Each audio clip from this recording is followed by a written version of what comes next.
Hey everybody, so today we're going to be talking about how to apply the design principles to actual tattoo art. So now we're dealing with skin and how we're going to be designing depending on different body forms, different clients' wishes, and depending on the skin type, etc. So we have been going through the basic concepts of design for conventional art, and now we're going to try to see how we can apply those into tattoo art. Tattoo designing is a completely different challenge compared to conventional art, where we're usually dealing with a flat canvas. So a few things. Skin is changing. We have completely different skins we're dealing with all the time, right?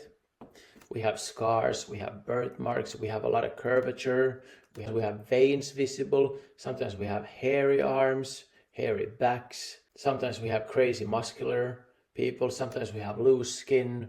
Plus we're dealing with moving parts as well, so our canvas is not still all the time. And in some areas, part of the design is going to be covered by clothing, and in some areas not. Some areas it's going to be fully covered by clothing. In some areas, only part of the tattoo is going to be covered by clothing. What helps is really truly to study the human form, understanding human anatomy, understanding even some forms of the muscles, even if they might not be visible with the bare eye. We understand where they're supposed to be. And this way, we can make the natural, beautiful forms of the body stand out more. So a quick word about body anatomy and placement. One example here on the right is just an upper arm.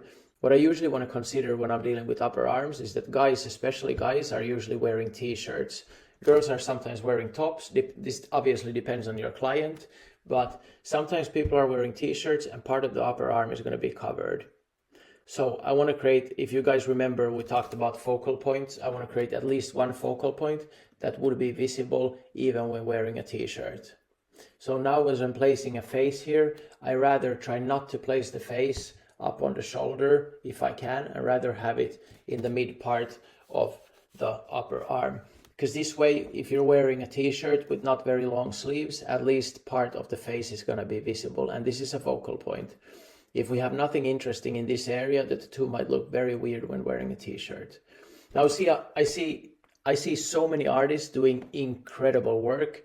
Let's say they're doing a full leg sleeve or something similar like this, and the tattoo looks amazing when they're taking a picture of it, but sometimes the designs are so big that they're not really gonna be visible if the people are wearing shorts. They're just gonna be part visible, and the part that is visible doesn't make any sense without seeing the full tattoo. And this way you can create a nice artwork which looks very bad normally when people are wearing shorts. And I think we need to consider also that people are normally not naked in their real life, and we should design according in a way that the tattoo is also flattering when they're wearing clothes that partially cover the tattoo. Now obviously we cannot account for everything, but just as a pointer, we could take this into account at the designing process, and if we can, we try to implement a design that will work both ways, fully nude but also in a way where the client is actually wearing normal clothing. We really need to understand our canvas. We need to understand where we have creases that fold, where we have some areas that stretch, where we have some areas that just deform really badly. In these areas, obviously, we would want to avoid placing faces or daggers. Let's say we would like to avoid placing any rigid objects that are not supposed to curve or change a lot.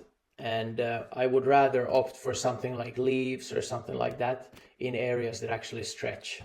So something more organic that can change the form a little bit and still look nice, if you understand what I mean. So in the places where the skin is not stretching a lot or changing, in those areas we can go with something more rigid or something more recognizable that should not be stretching. Like obviously we would not want to make a face in the elbow crease, because here the face is going to be looking very weird at times depending on how we change our arm position. But on flat areas such as the forearm, that's where you can do some faces or something else. So understanding this goes a long way. These are just the basics, but I think it's good that we're covering them as well. So as we talked, understanding muscle structure and movement of the body is pretty crucial when we're designing. As we already spoke, we want to avoid placing something very important in areas that move a lot, unless it's something that can stretch and deform and it still looks nice. Here's an example of one of my works, which is not really my normal style, but I like to play around with different types of styles. And here you can see that at least on the chest we have placed two elements that are opposite facing or facing each other. And we're also playing with slightly different colors, so we're having warm on one side and cool on the other. And it's kind of true throughout the entire sleeve. So if you see the lower arm as well, the colors up there are repeating themselves in the lower part. We do repetition of the colors as well on the other arm with the red parts and red flowers. So what you got to understand is pretty similar to conventional art. You first have to understand the size of your canvas, right? So understanding what we can place there and it's still looking good. So we do not want to cramp too much in a small area. We want to make sure that the tattoo actually looks good and fits the body part. Size of the canvas is number one. Second, we need to consider the form of the canvas. Is it more of a cylinder? Is it stretchy? More curved like the shoulder? Is it a butt cheek? Is it more flat like the back or a chest muscle? Maybe it's a chest piece. It's a chest piece for a female and you want to make it bend between the breasts. Third part is visibility, and that's what we already talked about, where we want to consider that the tattoo should at least be recognizable also when people are wearing clothing. So we don't want to make a huge tattoo that looks like shit just because a person wears shorts. I see a lot of these and I feel like the artists are doing it mostly just to get a very, very nice picture of the artwork, but they're not really considering that this person has to be walking with clothes on in their normal life. So consider your client. They're going to be very thankful for that, because you might still make a really nice artwork if you don't consider them, but they're going to feel like shit and probably never want to be wearing shorts if you just, do a design like that. So keep that in mind. Then another thing that we should consider when we're dealing with the human body, because it's not a flat canvas, is the direction we want to make some of our elements stand or face. So we're going to go soon a little bit more into that and into each of these topics. But direction is important because we might make elements face one way or the other, and one might look a little bit off on the body. So we want to make sure that we're understanding in what direction we want to face our elements so that they look in harmony with the body, that they look like they belong. Another thing that we need to discuss as we move further is the light source. Where do we want the light source to actually hit the element that we're placing on the body? So these are a few, again, guidelines. They're not rules, but they're going to be guidelines, and they're going to help you design and make the best possible designs that actually fit and look nice on the body. So first one is size. And obviously we can make something small like on the left side, but in that case, if you're making just a rose or something, I would recommend doing some leaves and creating some flow in it. If you're dealing with microrealism, it's fine, but avoid making it look like just a sticker. Unless you actually want to go to make a sticker style. That's a completely different thing. Now I'm not talking about that. I'm talking about making it look like it belongs on the body.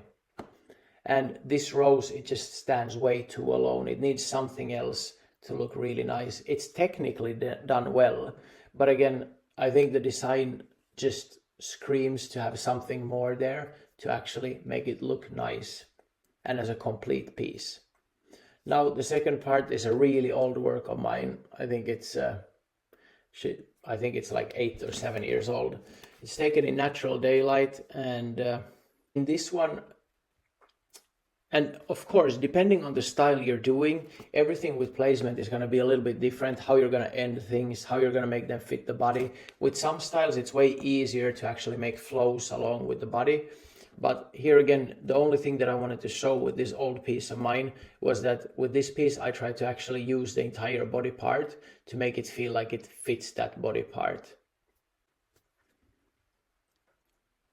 Now, it's not perfect by any means, but I'm just trying to show you how with one style you can actually make it fit, and the other style, it can also be smaller, but you still need to figure out how to complete the design so that it looks like a complete design. Now let's go into visibility and forms and how we want to make the tattoo fit the body. Now we're using guidelines, and as we talked about, also focal points. So you see the design actually looks quite nice, but a few things here that I would change. First of all, you see if the person is wearing short shorts, you're just going to see something that doesn't really make sense here, right? And on the other hand, the image anyway would need some kind of a focal point here where the sword is pointing to. So placing another face or some object that the soldier is actually trying to attack right there would go a really long way in making this design perfect. Or I don't want to say perfect, but actually much, much better.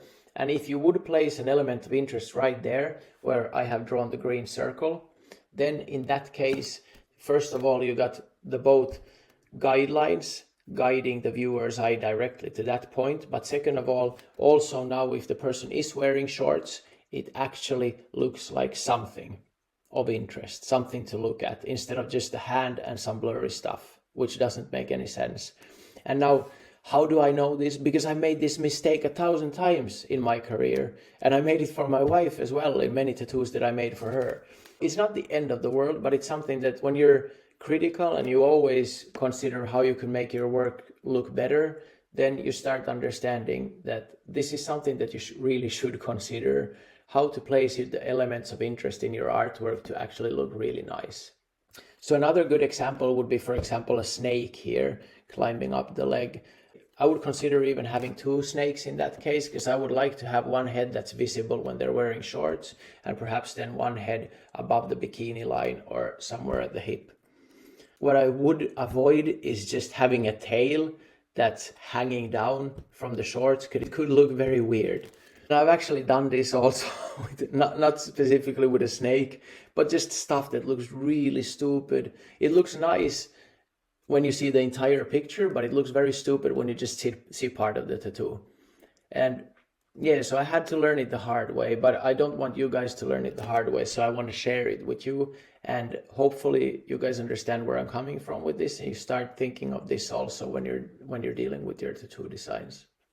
And here also as well, I wanted to talk about form as well. So you see this hand that's holding the sword, it's really flowing nicely with the form of the butt.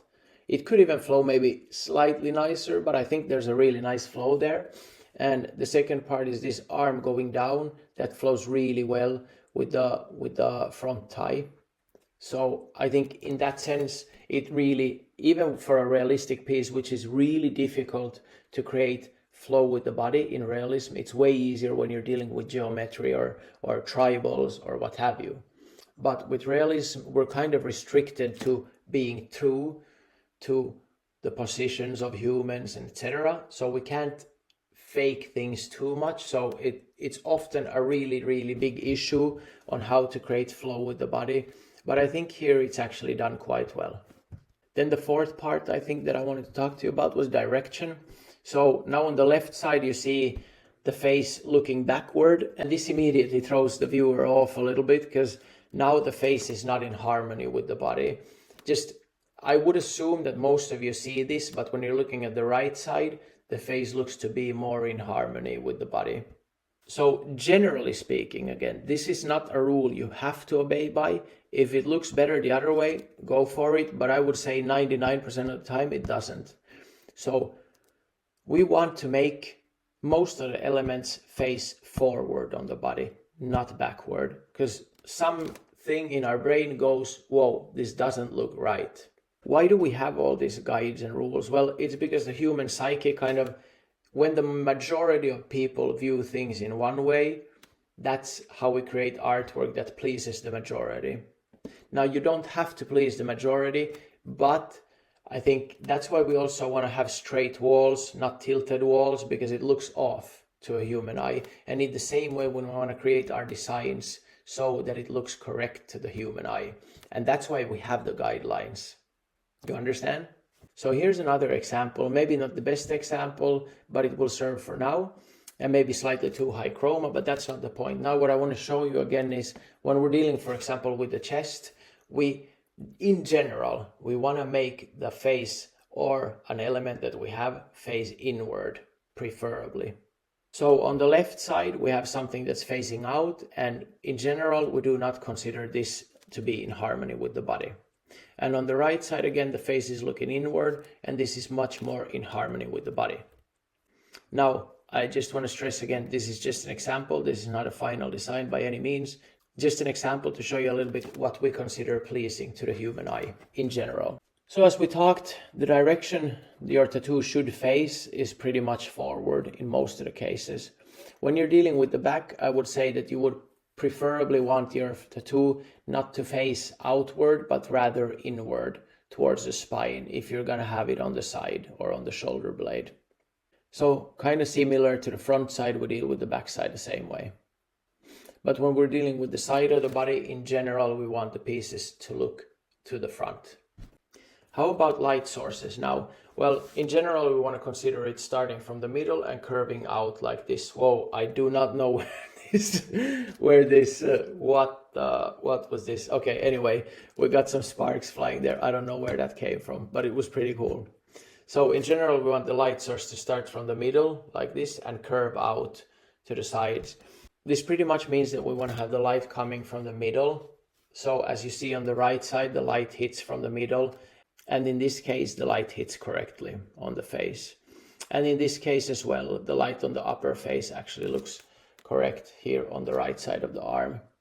On this one again, I would say that it would be better if the light source would be coming from the right side. But again, you might not be able to hit on all these points.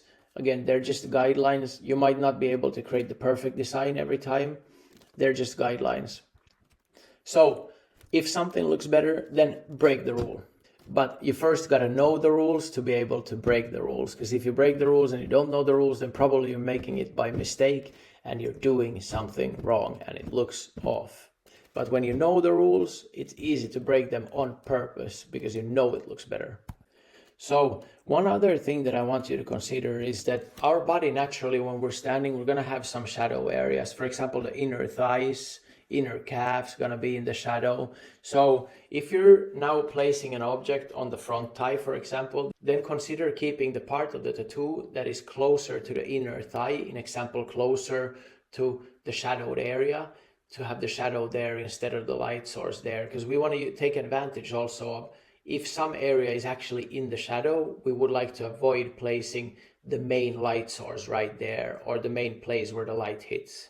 The same with the back thigh. So if you have an image that's curving more towards the inner thigh, you would like to place the shadow more toward the inner thigh part of that tattoo and have the lit up part of the tattoo more in the part of the leg that is actually lit up instead of the part that is in the shadow, if it makes sense. If it doesn't make sense, then tell me and I try to make a visual for you to make you understand.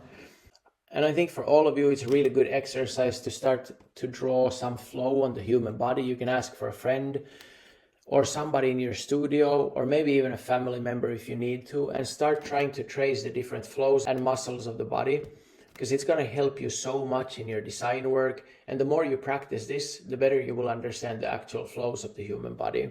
Now, for sure, we're going to be showing this as well in some video, but for now we have so much to go through that I think it will be way too long if we dive into this right now in more depth.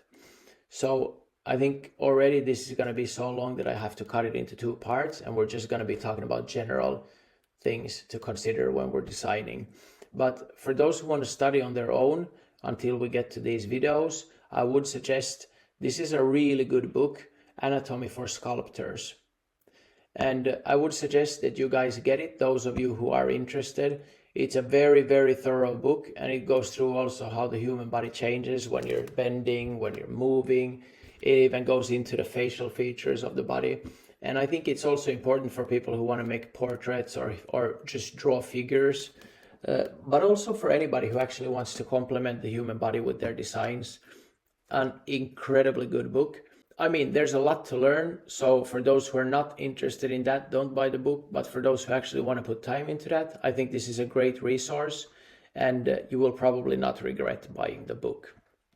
And I want to say I'm not getting a single penny for saying this. So this is not something I'm promoting or anything like that. It's just a really good book that I think helps a lot when trying to understand human anatomy. So now, as we're dealing with skin and not canvas, we have many things to consider, such as eventual scars, birthmarks, rashes, dry or non-elastic skin. What's the color of the skin? Is it hairy? Is it loose skin? Has it been lasered? Is it going to be a cover-up? There's just a lot of things to consider when we're designing. And yeah, so it just makes our job so much more complex. I think actually what's good about things that are difficult is If you're the one who is ready to put work in and get really good at what you're doing, then the majority of the people are not going to be doing that. So if you make it to the top, if you become really good at what you're doing, you do not have so much competition. Like, the competition in things that are difficult is usually going to be at the bottom. That's when there's a lot of competition. If you get really good at what you do, and in all areas of what you do, there's really no competition, because there's not many people who are willing to go through the steps to actually get really, really good. So if you're one of those, kudos to you. Awesome. You're going to have a very easy life after you get through the hard parts. So we went through some of the elements that we're using in design in general, but they're pretty much the same in tattooing. So we got lines, shapes, forms, want to create some space, depth, want to use colors, want to use values, we want to use texture.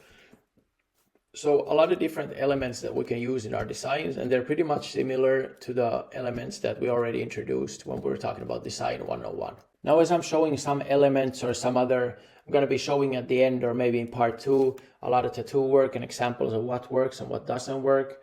And I'm going to be using some AI images that are going to show some kind of tattoos, and we're going to kind of break them down. But keep in mind they're AI generated, so don't focus too much on the tattoo, like saturation and stuff like that. We're just going to use them as examples so that I can break down the different things that we go through here and show examples of what works and what doesn't. Now, line work in tattoos, everybody should know how important it is. Here's an example of really, really shitty lines. And I can promise you, 99% of all clients who ever get a tattoo will see the difference in good and bad lines. They might not see it when they're looking at your small Instagram photos, but when they get tattooed by you, if you're doing line work and your line work is not on point, wow, they will notice, 100% sure. So this is really bad line work, and I hope every one of you see it. It's really, really bad line work. Now what happens here is, first of all, the line width changes, and also the saturation of each line changes a lot. So in some parts you have barely any ink, in some parts you have too much ink, in some parts it's too thick. There's really no consistency here in the line work. Well, pretty much everything else here is really bad as well. But if you're at this stage, no worries.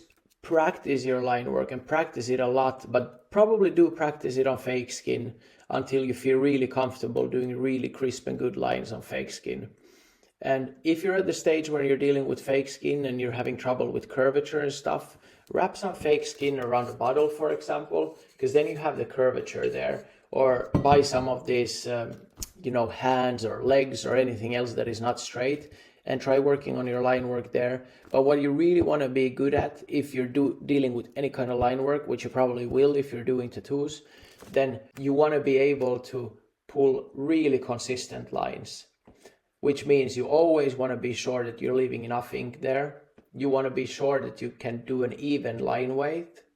Or if you want to, you can build up the lines as well. We're going to go into a lot of different techniques on how you can actually create line work, because there's many different ways of doing lines. But anyway, I think what I want to teach you guys here is to really see the difference between good and bad line work.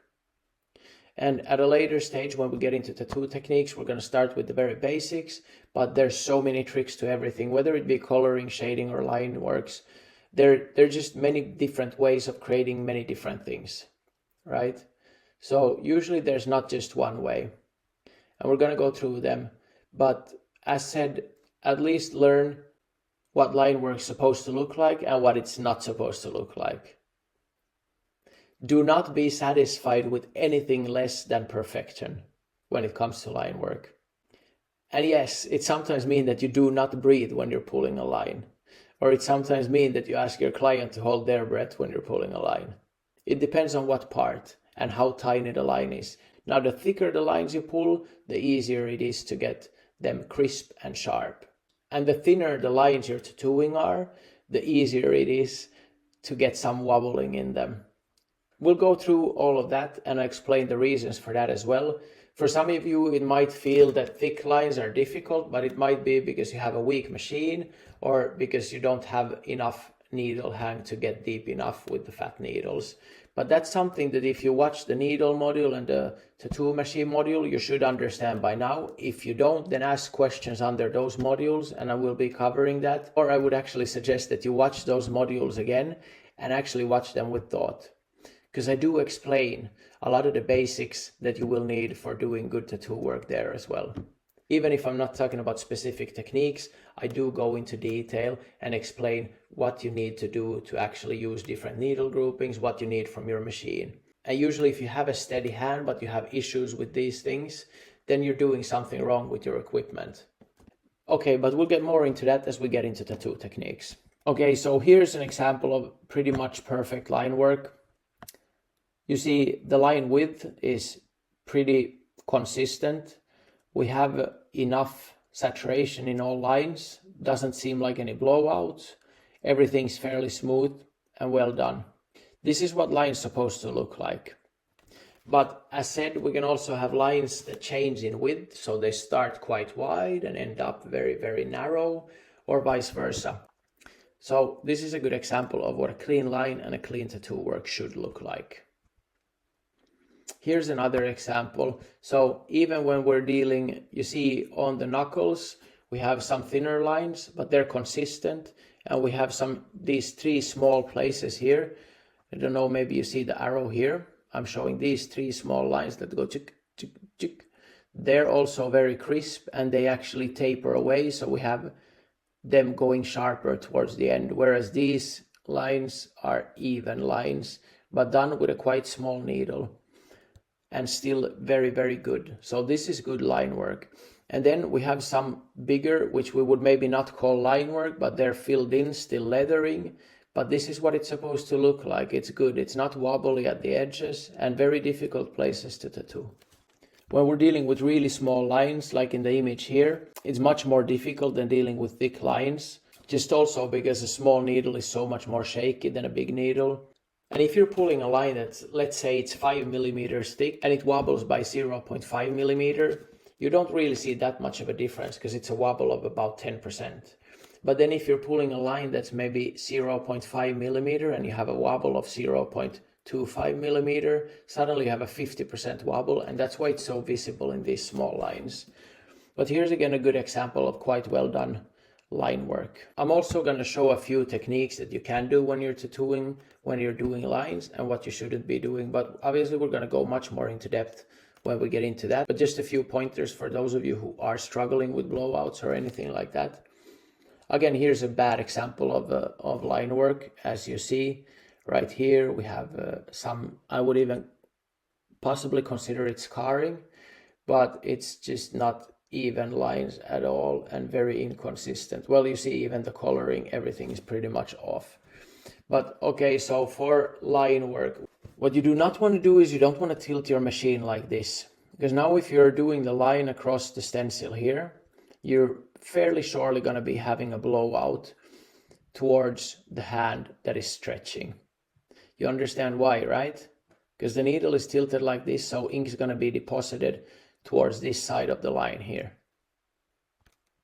And that's why we want to avoid tilting the needle like this.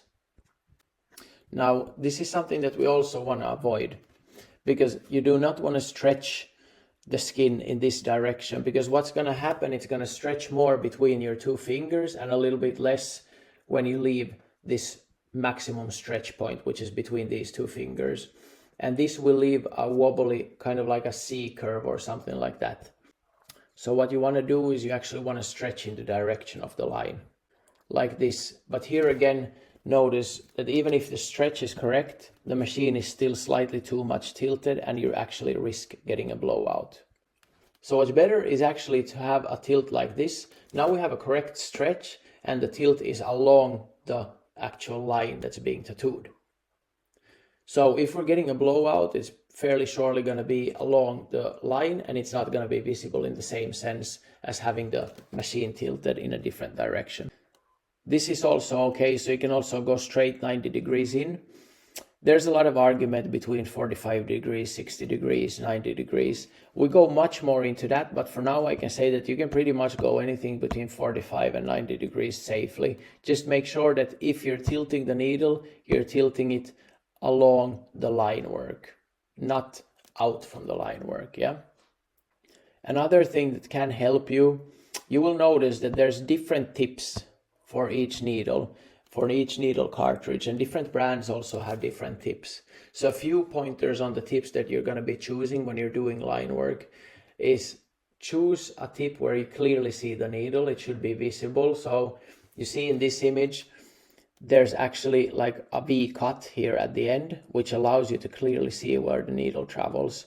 Some needle tips are also just round here, and you really don't see the upper part of the needle. It kind of a little bit restricts visibility, right?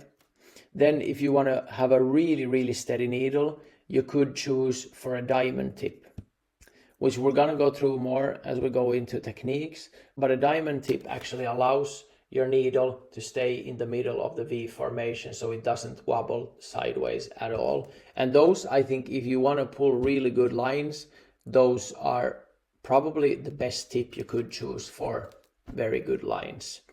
Another thing is to choose a cartridge provider that does provide the best possible tips. That means that some cartridge providers actually provide tips that one tip actually fits a 7-round liner, a 5-round liner, and a 9-round liner. Now, what do you think? You think the 5-round liner is going to wiggle a lot? If there's room enough for a 9-round liner to fit in that tip? Yes, of course it's going to be wiggling a lot. So when you're using your cartridges, pay attention, you know, are some of the needle groupings really loose in the tip and some not? If that's the case, then these needle brands are actually not providing you with the best solution. So you want to find quite a snug fit for your needle, but not too tight because you still want some ink flow through the tip. Here's an example of a needle that wiggles a lot, but this was back in the day. This was a quadro needle, but I think they have fixed this now. And an example of a needle that wiggles a lot less. So this is just not having too much space in the tip. And here you will see an example of a needle which you will have a lot of trouble tattooing with. So you see it's leaning towards one side, and it also looks to hit very uneven. Here's the diamond tip I'm speaking about. So you see it's kind of a triangle in the lower part, and the needle really stays there. So lining with a diamond tip, the needle is going to stay straight in the middle of the tip. Anyway, those are things that we're going to dive much deeper in because we're still talking about designing. I just get a little bit excited and I want to give you some pointers on some stuff, but still let's stay to the topic and talk about designing for now. Now when we're choosing some elements to fit into our designs, we want to consider the shape of those elements and how do they fit that specific body part. So in this example, you see pretty much if we simplify it, the lower leg is more like a V shape, not an A shape. So you would in general want to avoid a large element that grows very wide at the bottom, especially if you're dealing with a body part like the lower leg. So instead of opting for an A-formed element in our design, we would rather opt for a V-formed element in our design as it fits that body part better. Now, obviously this is very simplified, but it's simplified on purpose just to make it easy to understand what we're going for here. And how do we create form? Well, basically pretty much in the same way as we do with 2D. We do it just by adding shadows to it. Here's a good example. So I often see a lot of artists who do fairly good gray wash or black and gray work, but they're missing the mid-tones.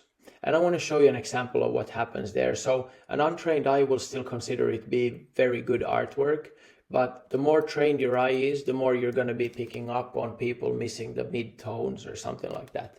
So this picture shows a face of David, the sculpture, the statue that was made by Michelangelo in the Renaissance times. So let's see what happens when an artist kind of doesn't have the balls to do the mid-tone shadows, but they do them slightly too light. That's what happens. So it still looks nice, but we lose a lot of information in the picture and a lot of form. You see? See the difference? Okay, so one step further is if the artist also doesn't recognize the light parts and just everything becomes one solid gray mush. They kind of nail the darks and the absolute highlights, but everything else is very even. And then we have a very flat image already. And again, if they're just nailing the dark parts and that's it, we pretty much have a very flat image, just looking like a silhouette, something like this. So we're still going to recognize what it is, and an untrained eye might still be, it's a nice portrait. But come on, who are we kidding, really? And this is what I'm trying to explain to you, why it's so important to train your eye, because your work can only be as good as how good you have trained your eye to be. And so what I learned at one stage in my career when I was talking to some amazing artists was they saw things when they were doing portraits that I did not see. I couldn't see it even in the reference pictures. And they said like, yeah, it's not even visible in the reference picture, but I know it's there. I know it's there because I've studied faces. I know where the bones are. I know where the muscles are, etc. So I can bring it more to life. And that's what a really good artist does. They bring something into the picture that's not even visible in the reference. They make it better. And they make it better because they have studied. They know what's supposed to be there. Or they pick up on some subtle stuff that other artists would never pick up on. So for some artists, like a yellow is just a yellow, but the more trained your eye is, you're going to be picking up, is it a cool yellow, is it a warm yellow, etc. So here's again an example of what we kind of went through there. So on the left we have the original image, in the middle we have the image where everything kind of turns to smush, and on the right we have an image where it's mush, and the person hasn't even had the balls to kind of put the blacks in, but rather just went with like a dark something. So we got to nail all of the midtones, but we also got to nail the really dark ones, and we got to nail the white ones. So we really got to hit the whole scale of nuances to create a great artwork. And that's why you need to study. That's why you need to train your eye. That's what we're doing here, slowly but steadily. So the third part that we talked about was space and how to incorporate that into tattoos. Well, it's pretty simple because it's pretty similar to dealing with any kind of other canvas as well. So here's, I think, a pretty good example. It's one of my tattoos. It's a healed picture in our studio. And on the inner upper arm, you see a very easy way of making depth is just, there's a fence in front of this girl's face. This is actually just a picture. This isn't even my design. It's just a picture. I don't remember where I found it, but just I felt it fit perfectly into this piece, so we used it. And as you see, just having an element in front, then having a drop shadow, then another element, and then the background, it kind of creates a lot more depth immediately into the tattoo rather than just having a flat image. We can also create space by just having many different elements. So as seen here, we have the face in the foreground, we have some clouds in the back, and this already creates a clear feeling of depth. But then, as we discussed in the Design 101, we can just use negative and positive space as well. One example, a very simple design, yet I think it works nicely. This is actually a design that I made and I would really like to do it for somebody. But this design, again, it needs to be a person who has a really good form in their body as already, because it needs to complement the forms of the body. So some designs do not work for all people, I think, but we need to consider always the form of the body that we're dealing with and how to place our designs there. But this is just using negative space and positive space to advantage to create some kind of an artwork. And we can create space also easily. Here's another example of just having positive space and negative space. The positive space is pretty much the item itself, and the negative space is the clean skin. But a very easy way to create a feeling of depth and space is just to use a drop shadow. And for those of you who do not know what I mean by a drop shadow, I'm going to pick up an image or a video here of one of my artworks quickly and show it to you. I hope I have it here somewhere, just a second. So I actually found a few videos, so let me show you what I mean with a drop shadow. It just means we place a small shadow underneath an object, and this way we get the feeling of some kind of three-dimensionality. This is another old project of mine, but here also just simply showing that just creating some shadow under each plate creates a little bit of a depth feeling in this artwork. Plus, obviously, I've tried to fit it to the body as best as I could at that point in time. We can create the feeling of space by just blurring down the background and just having some sharp, colorful images in the front and just really dark in the back. It's super simple as well, especially if we're dealing with realism. And again, a very easy way of creating space is just by using positive space and negative space. So this way we just use part of the body we leave as skin color, and some of the parts we color in. This was actually a really interesting project because we really played with the body, and as you see, the tail goes from one leg to the other, and it actually even curves to the front, and yeah. So we can create the feeling of space with background, with no background, with a drop shadow. We can even use negative flows, which means that you leave some skin color in between and just use some flows. So tribals would be what we would call kind of a positive flow, but then again, you could also do a blackout where you have some kind of a negative tribal flow, and just basically the possibilities are endless. We can create depth by layering elements, such as I showed on the female face on the inner upper arm. And then the drop shadows. We got the blurring, which is a very, very good way of creating the feeling of depth. So we have something in focus in the foreground and something blurred in the background. This works very well. I know, for example, Steve Butcher uses it a lot, and he creates a really interesting feeling in all of his pieces just because he's doing this. Okay, guys, so I think this is enough for part 1. I'm sorry, it's just so much to talk about. I don't know if we should even cut every subject, just like every point that we've been talking to, into a longer session and make it like 20 videos to cover this whole thing. But I think for now it's good that I'm just introducing the basic concepts to you, and we're then going to grow from there instead of going into depth on each of these different subjects. So I think this is it for part 1, and part 2 we're going to start from colors. And I think I'm going to release it in a few weeks. We'll see. So thank you guys so much for sticking through, and keep yourself active. Reflect on what we went through here today, and I'll see you in part 2. Ciao.